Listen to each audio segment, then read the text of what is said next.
The race.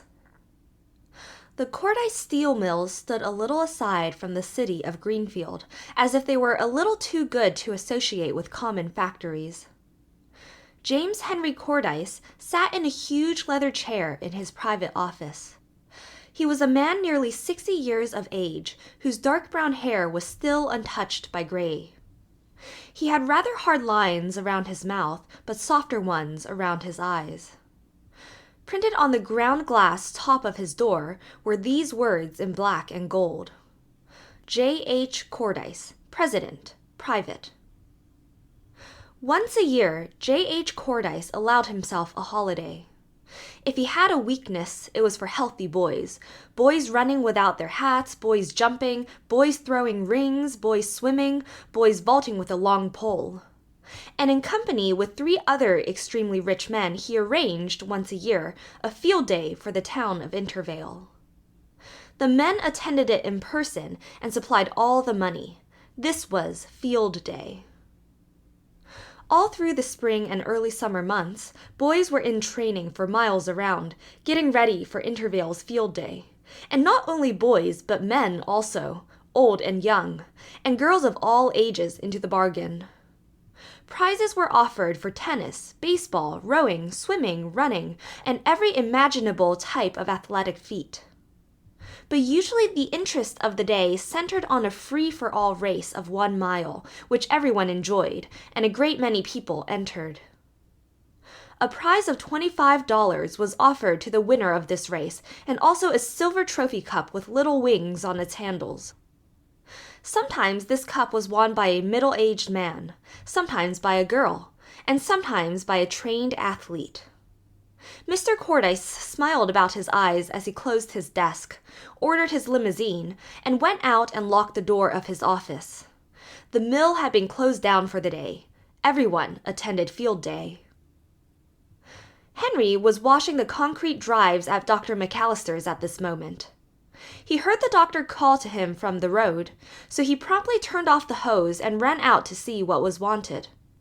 "Hop in," commanded the doctor, not stopping his engine. "You ought to go to see the stunts at the athletic meet. It's field day." Henry did not wish to delay the doctor, so he hopped in. "Can't go myself," said Dr. McAllister.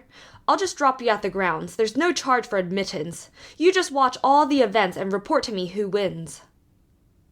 Henry tried to explain to his friend that he ought to be working, but there was actually no time. And when he found himself seated on the bleachers and the stunts began, he forgot everything in the world except the exciting events before his eyes. Henry had no pencil, but he had an excellent memory. He repeated over and over the name of each winner as it appeared on the huge signboard. It was nearly 11 o'clock when the free-for-all running race was announced. "What do they mean, free-for-all?" asked Henry of a small boy at his side. "Why, just anybody," explained the boy curiously. "Didn't you ever see one? Didn't you see the one last year?" "No," said Henry. The boy laughed. "That was a funny one," he said. "There is a college runner in it, and a couple of fat men, and some girls, lots of people. And the little colored boy over there won it. You just ought to have seen that boy run. He went so fast you couldn't see his legs. Beat the college runner, you know." Henry gazed at the winner of last year's race. He was smaller than Henry, but apparently older. In a few minutes, Henry had quietly left his place on the bleachers. When the boy turned to speak to him again, he was gone.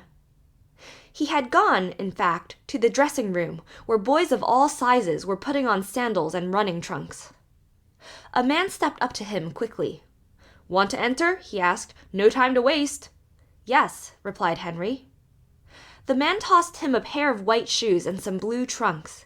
He liked the look of Henry's face as he paused to ask in an undertone, "Where did you train?" "Never trained," replied Henry. "I suppose you know these fellows have been training all the year," observed the man. "You don't expect to win." "Oh, no," replied Henry, apparently shocked at the idea. "But it's lots of fun to run, you know." He was dressed and ready by this time. How light he felt! He felt as if he could almost fly. Presently, the contestants were all marshaled out to the running track. Henry was number 4.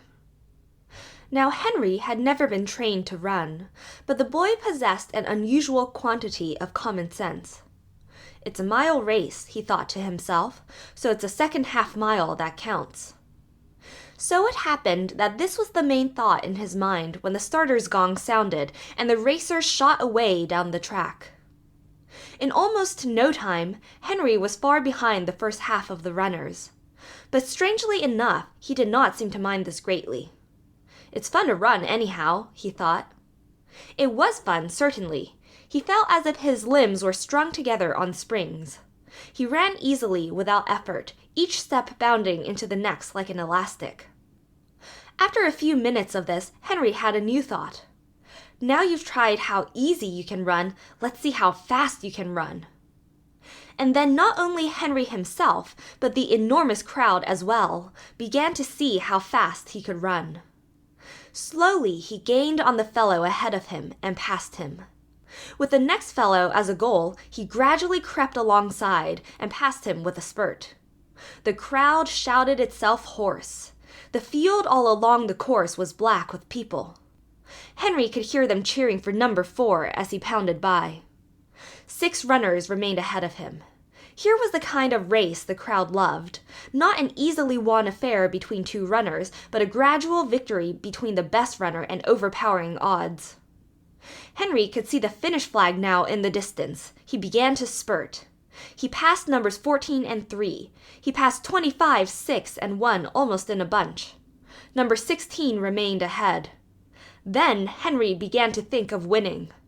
How much the $25 prize would mean to Jess and the rest. Number 16 must be passed. I'm going to win this race, he said quietly in his own mind. I'll bet you I am. The thought lent him speed. Number 4! Number 4! Yelled the crowd. Henry did not know that the fellow ahead had been ahead all the way, and just because he, Henry, had slowly gained over them all, the crowd loved him best. Henry waited until he could have touched him. He was within 3 yards of the wire. He bent double and put all his energy into the last elastic bound. He passed number 16 and shot under the wire. Then the crowd went wild. It scrambled over and under the fence, cheering and blowing its horns. Henry felt himself lifted on many shoulders and carried panting up to the reviewing stand. He bowed laughing at the sea of faces, and took the silver cup with its little wings in a sort of dream. It is a wonder he did not lose the envelope containing the prize, for he hardly realized when he took it what it was. Then someone said, "What's your name, boy?" That called him to earth. He had to think quickly under cover of getting his breath. "Henry James," he replied. This was perfectly true as far as it went. In a moment, the enormous signboard flashed out the name. Henry James, number 4, age 13, winner of Free-for-All. Meanwhile, the man of the dressing room was busy locating Mr. Cordyce of the Cordyce Mills. He knew that was exactly the kind of story that old James Henry would like. "Yes, sir," he said, smiling. "I says to him, 'You don't expect to win, of course,' and he says to me, 'Oh, no, but it's lots of fun to run, you know.'" "Thank you, sir," returned Mr. Cordyce. "That's a good story. Bring the youngster over here, if you don't mind." When Henry appeared, a trifle shaken out of his daze and anxious only to get away, Mr. Cordyce stretched out his hand. "I like your spirit, my boy," he said. "I like your running, too, but it's your spirit that I like best. Don't ever lose it." "Thank you," said Henry, shaking hands. And there was only one in the whole crowd that knew who was shaking hands with whom, least of all James Henry and Henry James.